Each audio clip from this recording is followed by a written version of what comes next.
Muy bien. ¿Lo ven entonces? ¿Ahí estamos? Perfecto. Bueno, decía, la semana pasada, por cuestión de tiempo, no pudimos completar eh, el desarrollo del bosquejo. Lo que habíamos visto, en realidad, era... Vamos de nuevo acá. En el bosquejo de la carta, lo que habíamos visto era que la gracia descubre sus privilegios, los versículos 3 al 12. No alcanzamos a desarrollarlo todo, pero me parecería interesante completar ese bosquejo para poder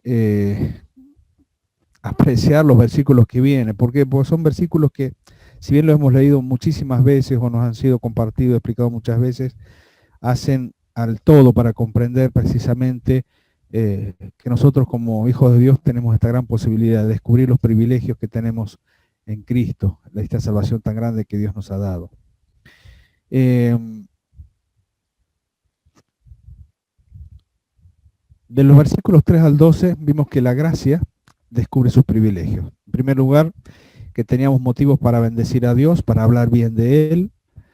En segundo lugar, vimos cuáles son los motivos por los cuales dar gracias a Dios y los privilegios que tenemos. En primero de ellos, una esperanza viva, que ya lo desarrollamos.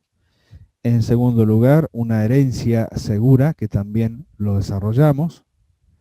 En tercer lugar, una salvación preparada, versículo 5, ¿sí? de el capítulo 1, una salvación preparada, con algunas características. Y comenzamos a ver algo a partir de los versículos 6 y 7 de una fe genuina. ¿Sí? Si prestamos atención o fuimos tomando nota, estos son los privilegios que tenemos en la gracia en la cual estamos. ¿Sí? La esperanza, una herencia, una salvación y ahora una fe genuina. Vamos a leer los versículos 6 y 7 de 1 Pedro capítulo 1. Dice así. Leemos el 5 para comprender, dice que sois guardados por el poder de Dios mediante la fe, para alcanzar la salvación que está preparada para ser manifestada en el tiempo postrero. Habíamos aclarado con respecto a esto que la salvación que hoy tenemos tiene un aspecto pasado, presente y futuro. El aspecto pasado tiene que ver con aquella salvación que fue aplicada a nuestra vida, en la cual toda nuestra vieja vida quedó atrás, ¿sí? Quedó atrás. La salvación presente es la cual estamos viviendo hoy. Y la salvación futura, la cual se completará en la manifestación nuestra gloriosa, en el cambio que se producirá, ya sea por la resurrección o ya sea por la transformación al ser arrebatados. Esa es la salvación que está preparada para ser manifestada en el tiempo postrero, ¿sí? Miramos hacia adelante en cuanto a esta salvación. Pero en medio de esta salvación, en este tiempo presente en el cual estamos viviendo, nos encontramos con este concepto de la fe.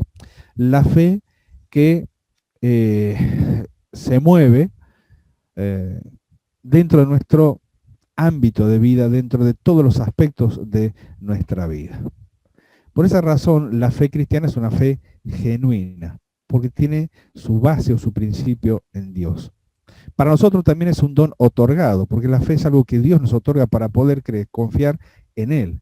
El Espíritu Santo nos lleva al convencimiento de que somos pecados, que merecemos juicio y que no hay otra forma de escapar de la ira de Dios, a menos que Dios intervenga. Cuando Dios interviene, la palabra de Dios llega a nuestra mente, llega a nuestro corazón, el mensaje de salvación, el evangelio de Jesucristo llega a nuestra vida, nos es expuesto, nos es compartido, y ahí nosotros comenzamos a comprender nuestra posición delante de Dios y qué es lo que nos esperaría si no aceptamos esta gran invitación de parte de Dios. Cuando nosotros creemos, no lo hacemos por nosotros mismos. También es una fe dada por Dios para que nosotros podamos ejercer diariamente esta fe. Y esta fe se alimenta o se retroalimenta por medio de la palabra de Dios. En los versículos 6 al 12, todo ese párrafo va tocando algunos aspectos de la fe. Por ejemplo, versículos 6 y 7 habla acerca de la prueba de la fe. El versículo 8 habla del objeto de la fe. Y los versículos 9 al 12 hablan del fin de la fe o el objetivo de la fe. La prueba de la fe tiene que ver precisamente con este trato que Dios tiene con nosotros como hijos e hijas de Dios. Dice el versículo 6, en lo cual vosotros alegráis. ¿En qué nos alegramos? En la salvación que Dios nos ha dado. ¿Sí? Nos alegramos en esta salvación. La salvación produce gozo. La salvación tendría que producir nosotros un gozo constante por el simple hecho de haber sido salvos. Pero mientras nos gozamos en este gozo de la salvación, Dios sabe que nuestra vida no tiene que ser exactamente igual o repetirse día a día que el momento, el instante que nosotros conocimos a Cristo como nuestro Salvador. Nuestra vida necesita un crecimiento, nuestra vida necesita un desarrollo. Por algo, cuando Pablo escribe acerca de las condiciones de un anciano, dice en una de esas condiciones que no sea un neófito. ¿Sí? La palabra ahí es una plantita nueva, una plantita recién nacida, una plantita que recién comenzó a vivir y que necesita crecer y desarrollarse. Lo que está diciendo Pablo es que para llegar a este reconocimiento por parte de la congregación, aquel que va a ser reconocido no tiene que ser un recién convertido. No porque no tenga todos los elementos que tiene para ser salvo y formar parte de una iglesia, una congregación, sino que no tiene los elementos que lo hacen maduro en su crecimiento, en el desarrollo de su vida cristiana. Por esa razón, para alcanzar esa madurez, Dios utiliza una herramienta que muchas veces para nosotros es un poco molesta, porque no alcanzamos a entender o comprender completamente lo que significa la prueba para nuestra vida. Si pudiésemos mirar con los ojos de Job al final de la prueba, creo que entenderíamos mucho más rápidamente lo que significa que Dios nos quiera probar. Ahora, el hecho de que Dios quiera probar nuestra vida es una razón para hablar bien de Dios. Es una razón de elogio, es una razón de bendición nuestra hacia Dios. No sé cuándo fue la última vez, particularmente, que le di gracias a Dios por la prueba que estaba viviendo o por la cual estaba pasando. ¿Sí? Creo que es un desarrollo interesante el hecho de poder decirle a Dios, bueno, Señor, yo sé que estoy pasando por esta prueba, yo sé que estoy pasando por este momento que es complicado, difícil, pero te doy gracias por la prueba que me diste. Miren, normalmente miramos la prueba en el desarrollo de la vida de las demás personas. Me van a permitir que les comparta esto. Tengo hoy en mente, por ejemplo, a Cristina Farré, y por todo lo que ella está viviendo y todo lo que su familia está viviendo. Pregunta, ¿es un despropósito de Dios? ¿Está fuera del conocimiento de Dios todo lo que está ocurriendo? No, no es un despropósito. ¿Produce dolor? Sin duda. ¿Puede producir algún tipo de incertidumbre o ser removida la fe de aquellos que cercanamente están viendo cómo se desarrolla esta situación para ella? Sin duda que puede ser así. Y de hecho, ha sucedido también con nosotros muchas veces, o si no te ha sucedido, querido hermano, prepárate, porque Dios utiliza la prueba como una herramienta para fortalecer nuestra vida como cristianos. Espérenme un segundito.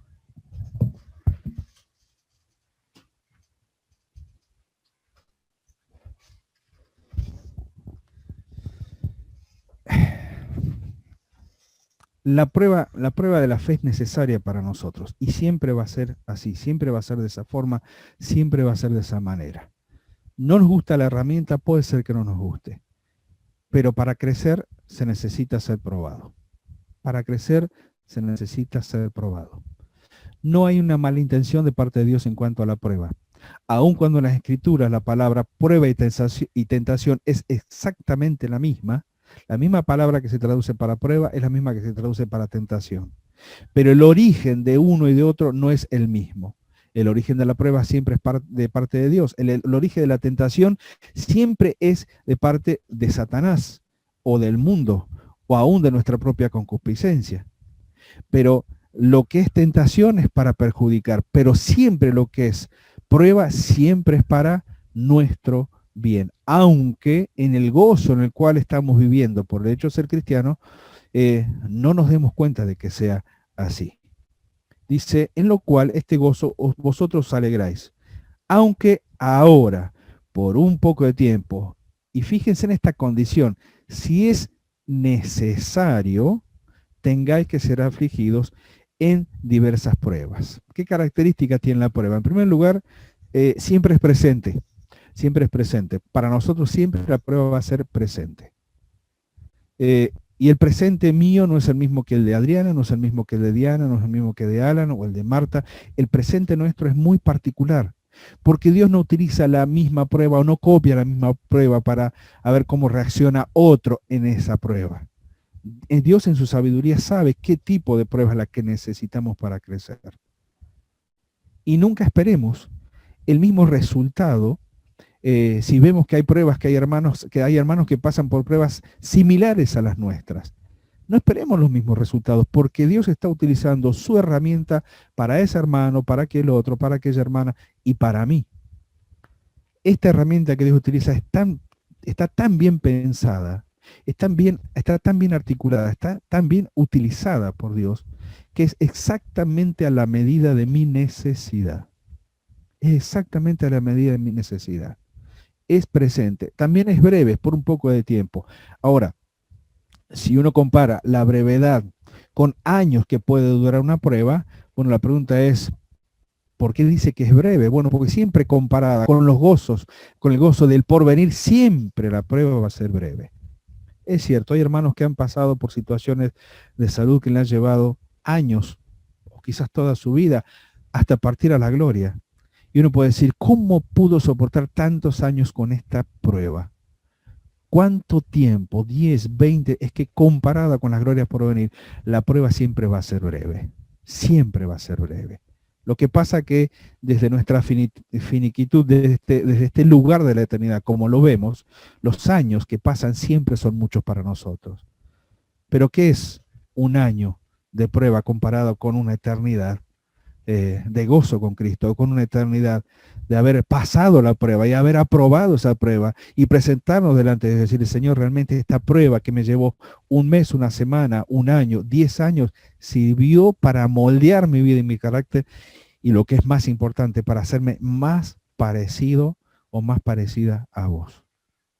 Es necesaria, porque acá el escritor Pedro dice, si es necesaria, ¿sí? Para que sometida a prueba vuestra fe, aunque ahora por un poco de tiempo, si es necesario, y siempre lo es, siempre lo es. Vamos a Hebreos capítulo 12, versículo 6, rápidamente.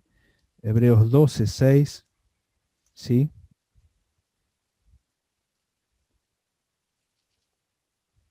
Dice lo siguiente, Hebreos 12, 6. Dice, porque el Señor al que ama disciplina y azota a todo el que recibe por hijo. Aquí está hablando de la disciplina. Dice, si soportáis la disciplina, Dios os trata como a hijos. Porque ¿qué hijo es aquel a quien el Padre no disciplina? Pero si os deja sin disciplina de la cual todos han sido participantes, entonces sois bastardos y no hijos. Por otra parte, tuvimos nuestros padres terrenales que nos disciplinaban y los venerábamos. ¿Por qué no obedeceremos mucho mejor al Padre de los Espíritus y viviremos? Y aquellos, nuestros padres, ciertamente por pocos días nos disciplinaban como a ellos les parecía, pero Dios, para lo que nos es provechoso, para que participemos de su santidad.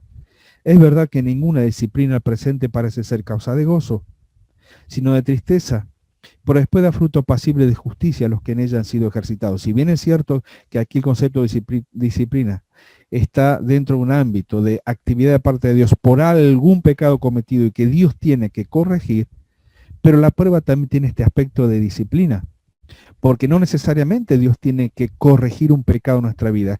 Quizás tenga que corregir algún aspecto de nuestro carácter, algún aspecto del fruto del Espíritu que necesita desarrollarse. Pero el punto está en que siempre es necesario. Siempre es necesaria. Siempre es necesaria la prueba para nuestra vida. A veces es dolorosa, es cierta, porque dice aquí que aún en medio de la prueba podemos llegar a ser afligidos. Nos vienen a la mente los ejemplos más notorios en las Escrituras. La vida de Pablo, gran parte de su vida como cristiano la pasó azotado, en naufragio, en cárceles, dejado por muerto, apedreado, azotado con vara, azotado con látigo, dejado de lado muchas veces por los hermanos, olvidado dentro de un calabozo. Y todo esto tenía que ver con la moldura de un carácter que llegó a ser único en el mundo, en este siervo que marcó la historia de una forma como creo que ninguna otra persona lo pudo haber hecho. Y sin embargo, la prueba para él era necesaria. Uno puede preguntarse, si Pablo era Pablo, ¿por qué tenía necesidad de pasar por este tipo de pruebas? Porque no es como nosotros lo vemos, era como Dios lo veía. Y Dios miraba a Pablo y sabía que era necesario, Pablo, mantenernos constantemente en esta rigurosidad. Porque la verdad que el Señor mantenía a Pablo una rigurosidad constante en su trato para que sea el Pablo que él quería que fuese. Y uno puede preguntarse, ¿aguantaría yo lo que Pablo aguantó? No lo sé. Lo que sí yo tengo que aprender a soportar la prueba que Dios me impone a mí. No pretender querer la que le impuso a Pablo o criticar cómo Dios trató a Pablo. Yo tengo que aprender a soportar y a sobrellevar la prueba tal como Dios me la impone a mí. Y a veces soy afligido. En medio de esa aflicción no estoy solo. No estoy solo. Porque muchas veces la prueba que uno vive, en la cual es afligida, sirve para mover o motivar la otra parte importante de nuestra vida cristiana, que es precisamente la iglesia. Nuestros hermanos en Cristo, yo como hermano en Cristo, veo a alguien que está sufriendo, veo a alguien que está pasando por una prueba, y si bien quizás no pueda hacer algo física o materialmente hablando, pero sí puedo hacer algo por él o por ella. Principalmente puedo orar, puedo interceder, puedo rogar, puedo clamar a Dios por ese hermano, por esa hermana que está pasando por esa prueba en particular. La prueba, si bien es exclusiva en cuanto que Dios lo piensa para mí, pero también es inclusiva porque incluye a mi familia en Cristo en lo que yo estoy viviendo para que juntos crezcamos. Muchas veces un hermano o una hermana en prueba en la iglesia local ha servido para moldear una iglesia local. Ha servido para sacar afuera aquellas cosas que estaban dormidas, o estaban ocultas, o estaban sin desarrollar. La camaradería, el amor cristiano, la ayuda mutua, el perdón, la misericordia, tantas cosas buenas que tenemos con esta salvación tan grande y que a veces se duermen en cada uno de nosotros. Y Dios tiene que utilizar la prueba de uno para probar a todos. Para probar a todos. Por eso siempre es presente, porque es ahora, es breve comparada con el gozo eterno, es necesaria porque es la herramienta que Dios utiliza para moldearnos, es dolorosa porque a veces nos aflige y es diversa. Ahí la palabra diversa es multicolor, no siempre es igual para todos, es más, diría que nunca es igual para todos, siempre es tan justa para cada uno de nosotros. Multicolor, la idea ahí es de un arco iris con más de 7 colores básicos. Multicolor, muchos colores, muchas facetas de la prueba. Me gusta cuando habla acerca, en el versículo 7 dice lo siguiente: para que sometida a prueba vuestra fe, ahí está, la prueba, la fe puesta a prueba, mucho más preciosa que el oro, el cual aunque perecedero se prueba con fuego, esta fe sea hallada en alabanza, gloria y honra cuando sea manifestado Jesucristo. Esta es la meta. A esto tenemos que apuntar. Porque la prueba nos permite a nosotros crecer, pero también nos permite darle gloria a Dios. Entonces llegará un momento en donde rendiremos cuenta delante de Dios. Y sin duda que cada una de nuestras pruebas servirán o habrán servido como herramienta de evaluación de nuestra vida como hijos e hijas de Dios aquí en esta tierra. Ahora, la idea de una prueba, una fe probada más preciosa que el oro, esta comparación de la fe con el oro es una comparación muy, muy linda. Es una comparación muchas veces compartida, enseñada, explicada. La idea ahí de la fe comparada con el oro, ¿sí? Como un objeto precioso, tal como este metal, es la idea de el oro derritiéndose en un pequeño hornito, y en donde a medida que va aumentando el calor se va haciendo más líquido, más licuado. Entonces el metal se transforma en un metal líquido, y cuanto más caliente es, la escoria sube desde el fondo hacia la superficie, Y entonces el orfebre va sacando toda aquella escoria y va dejando el oro limpio. ¿Cuándo sabe el orfebre que está limpio? Cuando se asomaba en el cuenco donde estaba ese oro derretido por el fuego y podía ver su propio rostro reflejado cual un espejo. La figura ahí es bien clara. El Señor prueba nuestra vida y la prueba sirve también para sacar la escoria de nuestra vida.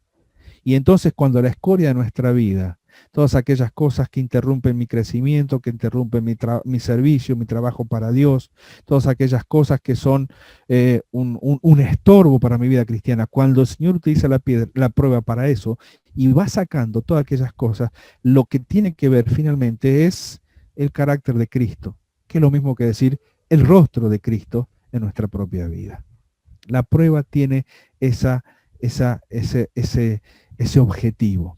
Ahora, el objeto de la fe lo marca bien el versículo 8, porque leíamos, vuestra fe es mucho más preciosa que el oro, el cual aunque perecedero se prueba con fuego.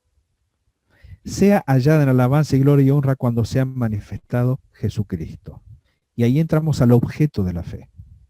El objeto de la fe es una expresión bíblica para apuntar a aquello a lo cual se dirige, hacia aquello o a aquel a quien se dirige nuestra capacidad de creer.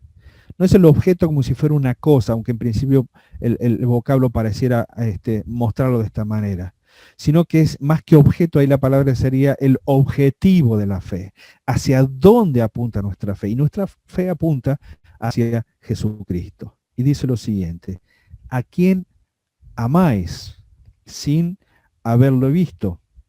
En quien creyendo, aunque ahora no lo veáis, os alegráis con gozo inefable y glorioso. Con gozo inefable y glorioso. Algo inefable es algo que no se puede describir con palabras, ¿sí? Es algo que no se puede describir. Es tan grande, es tan inmenso, es tan amplio, es tan alto, es tan bajo, es tan profundo, que no alcanzamos a describir o nuestro lenguaje no tiene todas las palabras necesarias, aunque las supiésemos todas, para describir a esta persona, Jesucristo. No nos alcanza. Pero a esta persona a la cual no alcanzamos a describir con nuestras palabras, a la persona a la cual amamos. No lo vemos físicamente, sino que lo contemplamos a través de la fe. El Señor Jesucristo es contemplado a través de su palabra, es contemplado a través de la guía del Espíritu Santo para encontrarlo en la palabra, para reconocerlo en la palabra y para ir conociéndole anticipadamente, de tal manera que cuando me encuentre con Él, Él no sea un desconocido para mí. Cuando nos veamos cara a cara, yo anhelaría que mi primer reconocimiento sea es el Señor y no lo confunda con cualquier otro. Bueno, va a ser imposible porque en realidad es el Señor mismo que se va a presentar a nosotros y le tendremos que rendir cuenta a Él y a ningún otro más. Pero la idea es esta, no lo veo físicamente, pero por la fe, guiada por el Espíritu Santo a través de la palabra, yo reconozco quién es Jesucristo. Y entonces tengo tres actitudes. Lo amo, creo en Él y me gozo en Él. Aunque sea un presente triste, pero el futuro será glorioso porque será mi encuentro con Él. Hay tres cosas que no se pueden expresar con palabras. La persona, la palabra del Señor Jesucristo y el gozo del Señor Jesucristo. Porque dice que por el gozo propuesto delante de Él quiso entregarse en rescate de nuestra vida. Él quiso entregarse en rescate de nuestra vida. Y dice versículo 9, obteniendo el fin de vuestra fe, que es la salvación de vuestras almas. Veíamos recién en la planilla anterior, en la pancarta anterior, que el objeto de la fe, el objetivo de la fe es el Señor Jesucristo, ¿sí? Una vez que esté inmerso en esa prueba, lo que va a suceder es que Dios va a utilizar la prueba como herramienta para sacar la escoria de mi vida y para que cuando me contemple no solamente a mí, sino que contemple a Cristo en mi vida y así en cada uno de nosotros. Pero también vemos de los versículos 9 al versículo 12 que la fe tiene un fin, una meta final. Dice el versículo 10 en adelante, el 9, perdón, obteniendo el fin de vuestra fe, que es la salvación de vuestras almas. Obteniendo el fin de vuestra fe, que es la salvación de vuestras almas. La fe que tenemos hoy apunta a esto. Yo creo en Cristo y creo que Él me salvó y que me ha dado vida eterna. Y aunque por un poco de tiempo en esta tierra, en este mundo que me toca vivir, crea que falta mucho, pero la verdad es que cada día que vivimos me indica que falta menos y que falta poco. El fin de la fe es la salvación de nuestras almas. Y fíjense que en el versículo 10 dice que esta salvación que nosotros disfrutamos hoy fue objeto de estudio de los profetas del Antiguo Testamento. Dice, los profetas que profetizaron de la gracia destinada a vosotros, inquirieron y diligentemente indagaron acerca de esta salvación, escudriñando qué persona y qué tiempo indicaba el Espíritu de Cristo que estaba en ellos, el cual anunciaba de antemano los sufrimientos de Cristo y las glorias que vendrían tras ellos. ¿Qué significa esto? Que aquellos profetas que profetizaron acerca de esto que iba a ser entregado no solamente en principio para el pueblo de Israel, la salvación prometida, sino haciendo completa la promesa para Abraham. En tus simientes serán bendecidas todas las familias de la tierra. La salvación que nos llega a nosotros que no somos judíos y sin embargo hemos sido salvos. Los profetas que profetizaron, ¿sí? Y el Espíritu de Cristo que los guiaba en las Escrituras y en la profecía para ver a quién y de quién estaba hablando, bueno, ellos no alcanzaron a ver en forma completa o no alcanzaron a ver el cumplimiento de estas profecías. Pero nosotros miramos retrospectivamente y nos damos cuenta de qué manera todo aquello que los profetas escribieron se fueron cumpliendo en la persona de Jesucristo. Y acá hay algo que es interesante porque no pasa por alto que nuestra salvación tuvo que ver precisamente con los padecimientos de Cristo, anticipados a las glorias de Cristo. Miren, tengo una lista acá que encontré, este manual es fabuloso, si alguna vez lo pueden conseguir, manual auxiliar bíblico por portavoz, es una herramienta muy buena, ¿sí? Harold Wilmington dice lo siguiente acerca de los sufrimientos y la gloria. No lo puse acá, pero después lo voy a agregar en el PowerPoint para que quede. Pedro conecta la primera venida de Cristo, los sufrimientos, con su segunda venida, que es su gloria. Este es, en pocas palabras, un panorama del propósito, plan y programa del Dios Todopoderoso. Los sufrimientos, un bebé envuelto en pañales. Dios hecho carne. La gloria, un rey vestido de ropas reales. Los sufrimientos, un viajero cansado. El Señor cuando va, por ejemplo, al pozo para buscar agua porque tenía sed y se lo pide a aquella mujer. Un viajero cansado. La gloria, un Dios que no se cansa y tampoco desfallece. Los sufrimientos, no tenía dónde recostar su cabeza en esta tierra. La gloria, Él es heredero y será heredero de todas las cosas. Los sufrimientos, fue rechazado por Israel. La gloria será el deseado y aceptado por todas las naciones. Los sufrimientos, hombres impíos tomaron piedras para arrojárselas.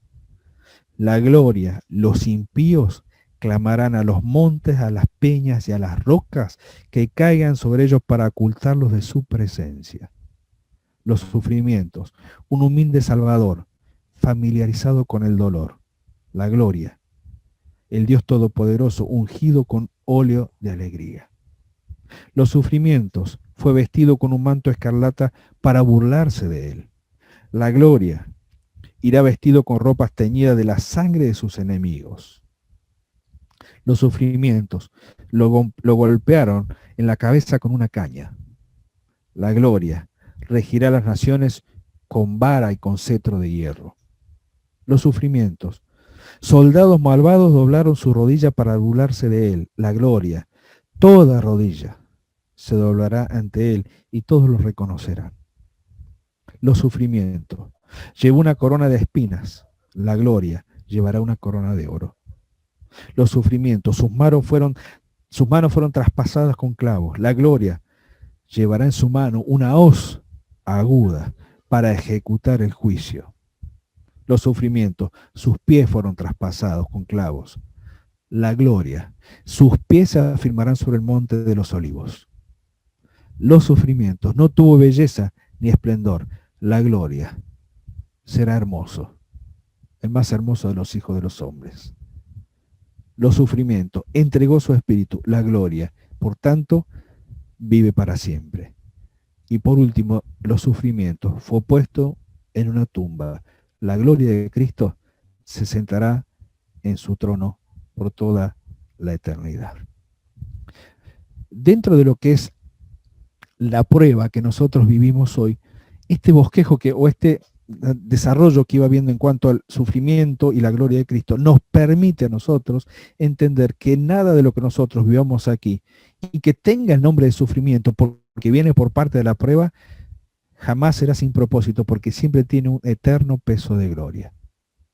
Yo hoy no puedo medir por qué razón pasé por esta situación difícil permitida por Dios.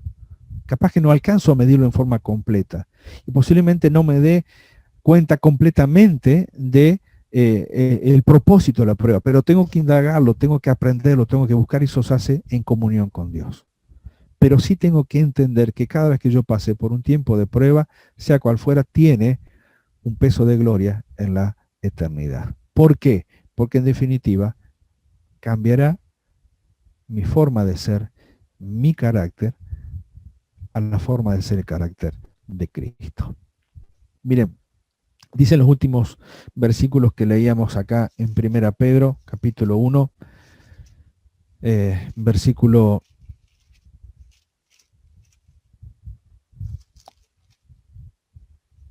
12 en lo siguiente, dice,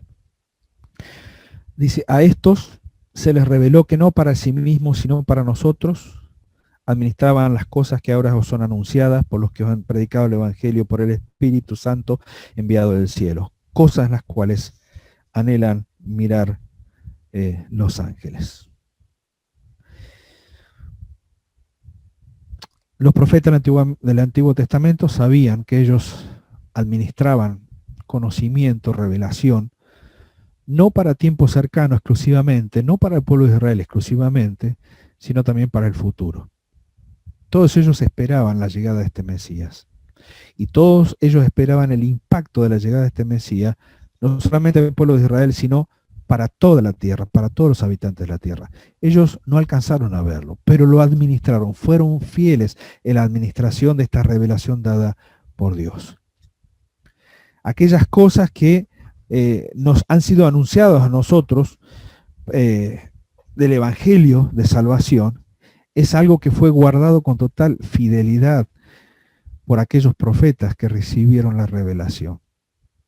Y fíjense lo interesante que dice que estas cosas son cosas que anhelan mirar los ángeles. Es una frase interesante porque significa que nuestra vida como iglesia es una lección objetiva de lo que es la gracia de Dios, el perdón de Dios, la misericordia de Dios, el perdón de pecados, la salvación, nuestra relación con Cristo, nuestra relación como hijos y como hijas de Dios, nuestra pertenencia a un cuerpo, a la iglesia, es decir, experiencias que los ángeles no tienen y no tendrán jamás.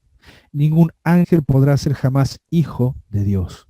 Ningún ángel va a pertenecer a una iglesia local o a la iglesia universal.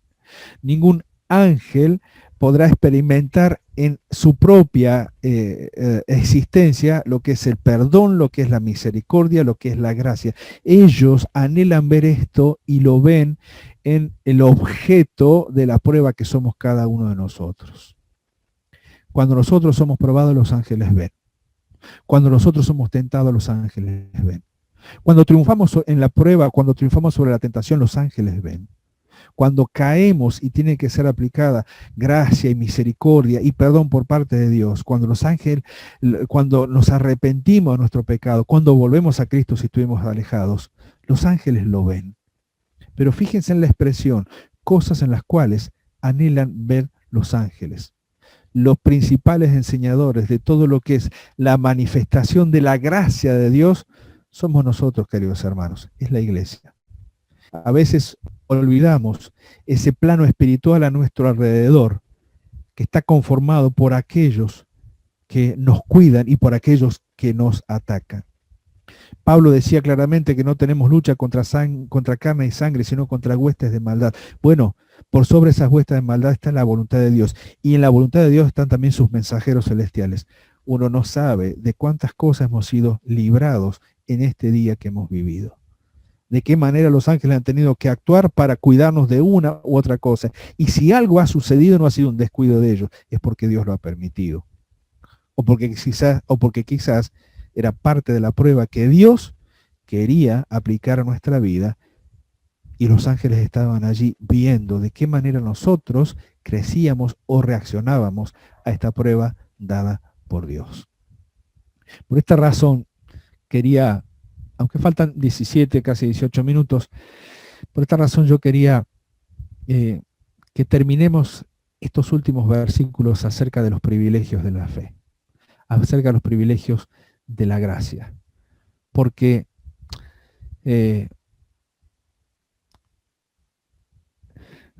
si yo tengo que, volvemos al principio de la gracia descubriendo los privilegios, si yo tengo que dar motivos para bendecir a Dios, hoy por lo menos, o al final de este día, no puedo decir que no los tengo. Sí que los tengo. Sí que los tengo.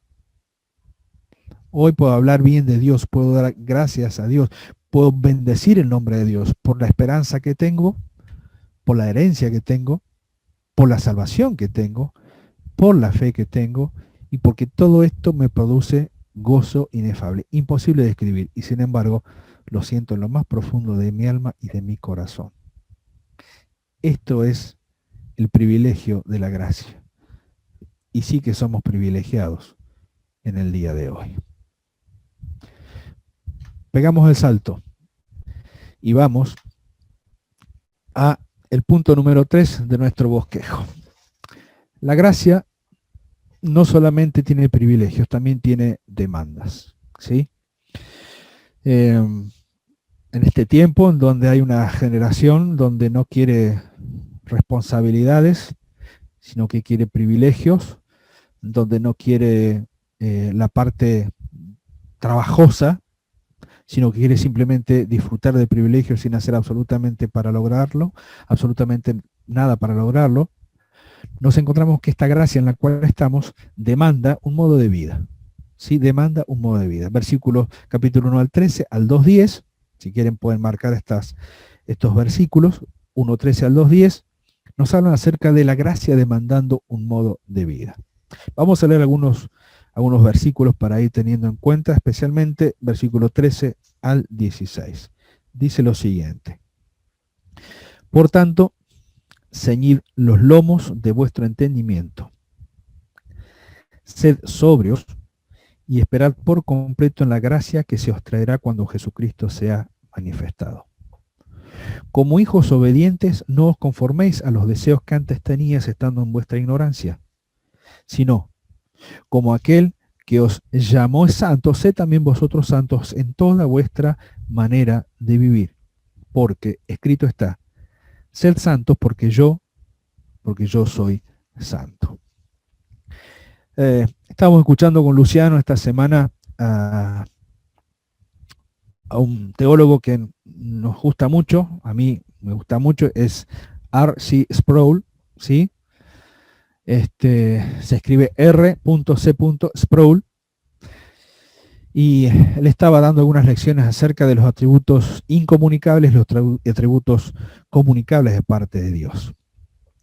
Los atributos incomunicables son aquellos que forman parte de la esencia misma de Dios. Y los atributos comunicables son aquellos que hacen que nuestra relación con Dios sea posible.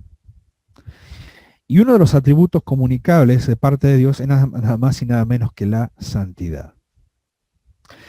Porque aquel versículo tantas veces repetido, que dice, sin santidad nadie verá al Señor, parece una verdad que cae por sí mismo, por peso propio, pero la verdad es una verdad básica y necesaria para nuestra vida cristiana. Todos sabemos o se nos ha enseñado en el ABC de nuestro crecimiento como hijos e hijas de Dios que lo que afecta a la santidad es precisamente el pecado, nuestro pecado. Se corta esa línea de comunión necesaria y entonces la santidad se ve afectada por aquello que echa a perder el propósito de Dios en mi vida, sea cual fuera el pecado, pequeño o grande a los ojos de este mundo, pero todo pecado afecta mi relación de santidad con Dios. Y entonces el Espíritu Santo, como enseñamos antes, tiene que empezar a trabajar en otro proceso en nuestra vida para volver otra vez a la comunión con Él. Ahora, este atributo comunicable de parte de Dios, que es la santidad, solamente puede ser comunicado a los hijos de Dios. No es algo que el mundo posea, o al menos que comprenda en forma completa lo que significa la santidad. Para nosotros ser santo es ser apartado, separado de y para. Separado de este mundo, separado de nuestra vieja vida, separado de este sistema, para servir a Dios, amar a Dios, agradar a Dios y hacerlo en esta condición necesaria de comunión o de relación, la santidad. Y la gracia en la cual estamos demanda un modo de vida, y ese modo de vida podemos decir que tiene un sobre todo que es nada más y nada menos que la santidad. Y la santidad práctica lleva de parte de nuestra un trabajo, lleva un esfuerzo, lleva un esfuerzo.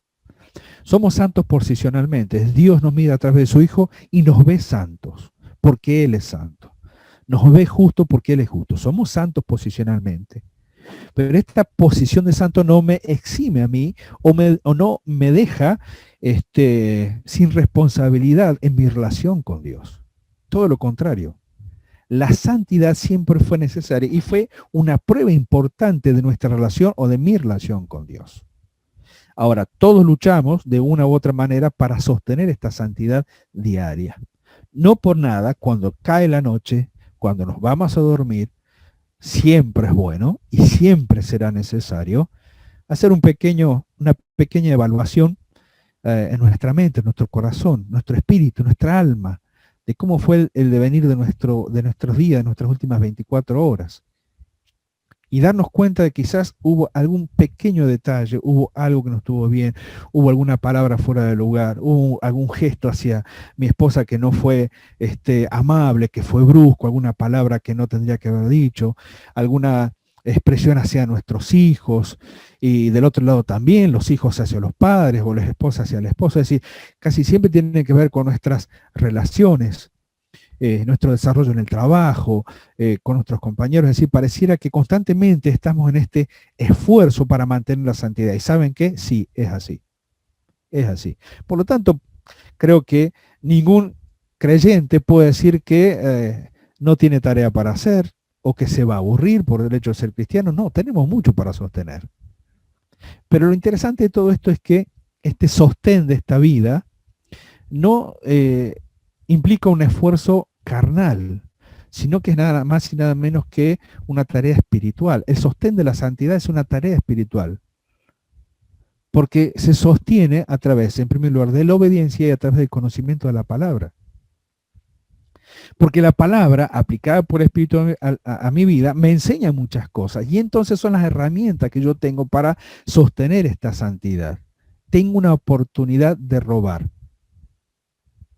Se me enseñó que al menos el primer mandamiento entregado para Israel, no robarás.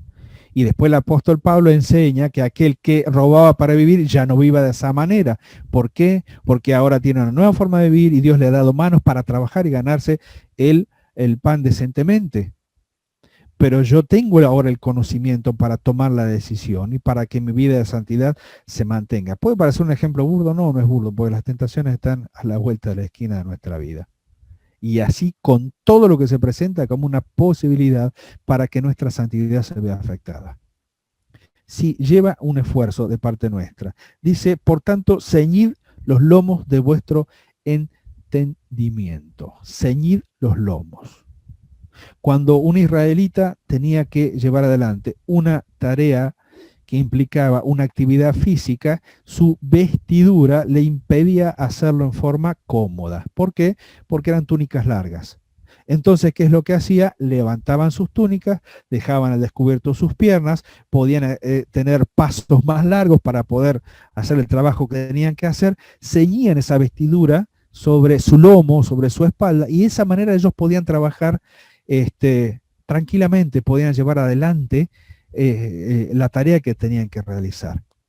Cuando aquí Pedro está relacionando los lomos con nuestra forma de pensar, está diciendo lo siguiente: la práctica antigua de recogerse la túnica cada vez que era necesario trasladarse con rapidez de un lugar a otro, se aplica aquí en un sentido de metáfora en los procesos mentales, cuando tenemos que decidir en ese momento si vale la pena ser santo o no ser santo. Porque, hermanos, en el momento de la tentación hay un punto donde nosotros decidimos. En el momento donde se nos presenta, como es que decía César, la sabrosa tentación, hay un punto en donde nosotros decidimos si queremos ser santos o no queremos ser santos en nuestra práctica. Posicionalmente lo soy. El pecado que pueda practicar como hijo de Dios nunca me va a quitar a mí mi posición de santo, pero me va a quitar el gozo por ser santo. Me va a quitar la paz por ser santo. Me va a quitar la tranquilidad en mi alma, en mi conciencia, en mi mente por ser santo. Entonces, Pedro está utilizando esta metáfora, está diciendo que nuestros pensamientos tienen que ceñirse, ¿sí? Ceñirse. ¿Ceñirse a qué? Ceñirse a la regla que me indica a mí cómo tengo que vivir para agradar a Dios. Por lo tanto, ciñamos los lomos de nuestro entendimiento.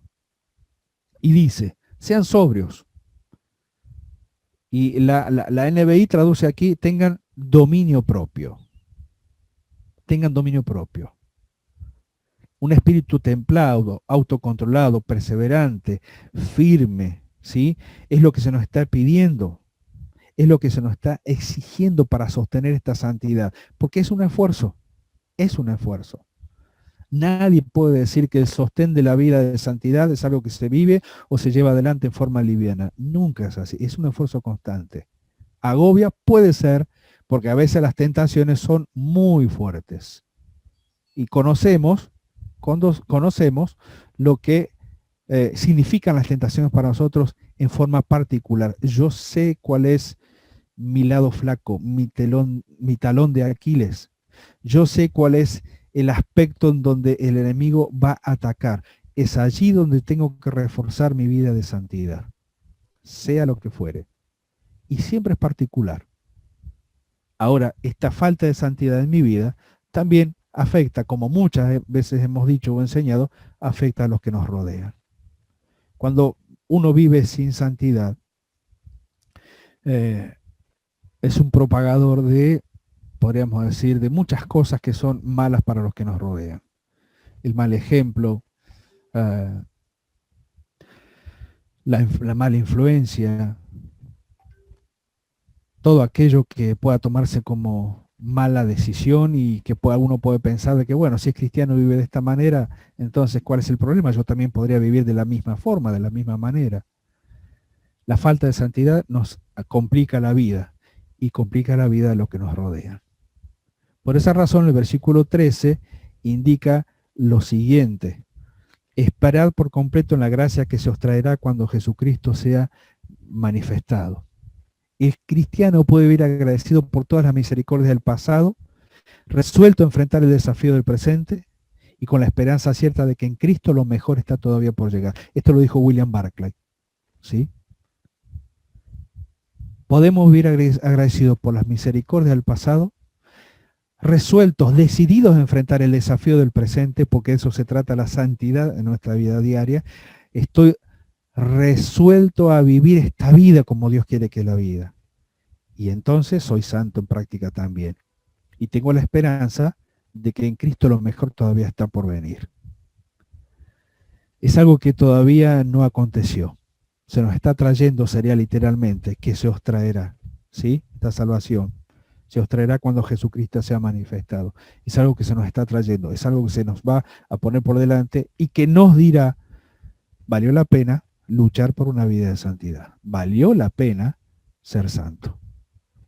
Ahora, Esta gracia que demanda un modo de vida no solamente es en santidad, también es en obediencia, ¿sí? Versículo 14 dice, como hijos obedientes, si no os conforméis a los deseos que antes teníais estando en vuestra ignorancia. ¿Sí? El creyente es un hijo de obediencia. ¿Sí? Es un hijo de obediencia. Es un hebraísmo para decir que el creyente es una persona obediente. Pero tiene una connotación muy fuerte, porque cuando se dice que es hijo de tal cosa, indica que tiene un padre que le da el ejemplo para vivir de esta manera. Nuestro ejemplo máximo de la obediencia sin duda es el Señor Jesucristo. Pero también podemos ver a muchos padres espirituales que han sido ejemplo para nosotros en obediencia a Dios. Por eso hoy nosotros podemos ser llamados como hijos obedientes a este llamado de no conformar a los deseos que antes teníamos, viviendo en un estado de total ignorancia de Dios. No os conforméis. Esta palabra solamente se utiliza en Romanos 12:2. ¿Se acuerdan? Pasaje clásico. ¿Sí?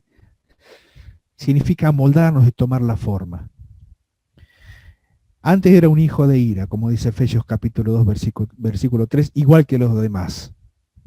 Y la inconformidad resulta de una disconformidad a la ignorancia. Yo estoy disconforme de ser ignorante y por lo tanto no estoy conforme con ser ignorante. Y si yo no estoy conforme con ser ignorante, entonces quiere decir que quiero ser obediente. Me voy a conformar a la obediencia y voy a tomar el ejemplo de Cristo para mi vida en forma completa. La gracia demanda una forma de vida en santidad y también en obediencia. Y oportunidades para obedecer siempre están. Y oportunidades para desobedecer van en forma paralela. Pero como decíamos al principio, la santidad y la obediencia van de la mano. Y siempre la última decisión la tengo yo. Siempre la última decisión la tengo yo. Avanzamos un poquito más. Creo que nos quedan 1 minuto y medio. Pero bueno, no hay problema. El próximo punto que vamos a compartir es este. La vida cristiana tiene que vivirse de esta manera, o la gracia tiene que vivirse de esta manera, en temor. El próximo punto es en amor. El próximo punto es en crecimiento. Y hasta ahí llegaríamos con el desarrollo de esta parte del bosquejo. Vamos a continuar la semana que viene. Todavía no he podido subir el video de la semana anterior, me lo tienen que enviar, así que apenas envíen este también lo voy a subir y ahí voy a completar el material, ¿sí? Así que, queridos hermanos, espero que haya servido en el día de hoy para ir avanzando un poquito más en esto que Pedro quiso dejar a los hermanos en su tiempo y que quiso dejarnos también a nosotros en este tiempo, porque en definitiva somos iguales que ellos.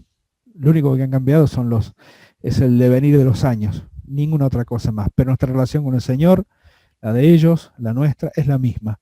Y las demandas para ellos y para nosotros sigue siendo exactamente la misma. Gracias, que el Señor los bendiga. Vamos al aula mayor, vamos para allá.